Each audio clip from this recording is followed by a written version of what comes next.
As for that second fact, Jesus' post-mortem appearances, this fact is almost universally acknowledged among New Testament scholars for the following two reasons.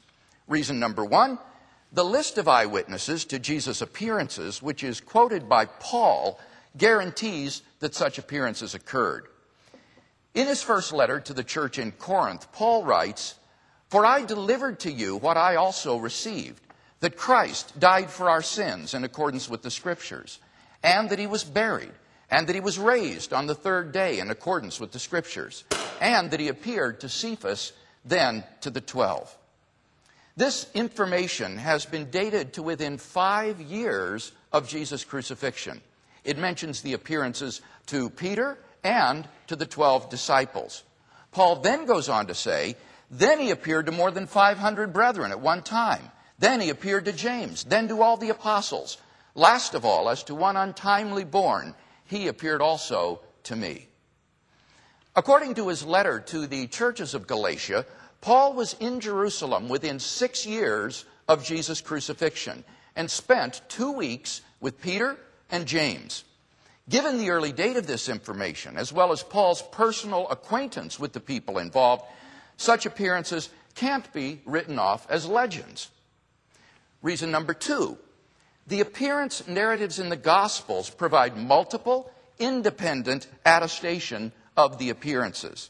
For example, the appearance to Peter is attested by Luke and Paul. The appearance to the 12 is attested by Luke, John, and Paul. And the appearance to the women is attested by Matthew and John. The appearance narrative spans such a breadth of independent sources that it cannot be reasonably denied that the earliest disciples did have such experiences. Even the skeptical critic, Gert Ludemann, therefore concludes, and I quote, "It may be taken as historically certain that Peter and the disciples had experiences after Jesus' death in which Jesus appeared to them as the risen Christ," end quote. Finally, the origin of the disciples' belief in the resurrection. Think of the situation the disciples faced following Jesus' crucifixion. Number one, their leader was dead, and Jews had no idea of a dying, much less rising, Messiah. Jewish messianic expectations included no idea of a Messiah who, instead of triumphing over Israel's enemies, would be shamefully executed by them as a criminal. Number two, according to Old Testament law, Jesus' execution exposed him as a heretic, a man literally accursed by God. And three, Jewish beliefs about the afterlife precluded anyone's rising from the dead to glory and immortality before the end of the world. Nevertheless, the original disciples suddenly came to believe so strongly that God had raised Jesus from the dead that they were willing to die for the truth of that belief. Bishop Spong himself writes in his book, The Easter Moment, that something big and powerful actually happened to produce this change.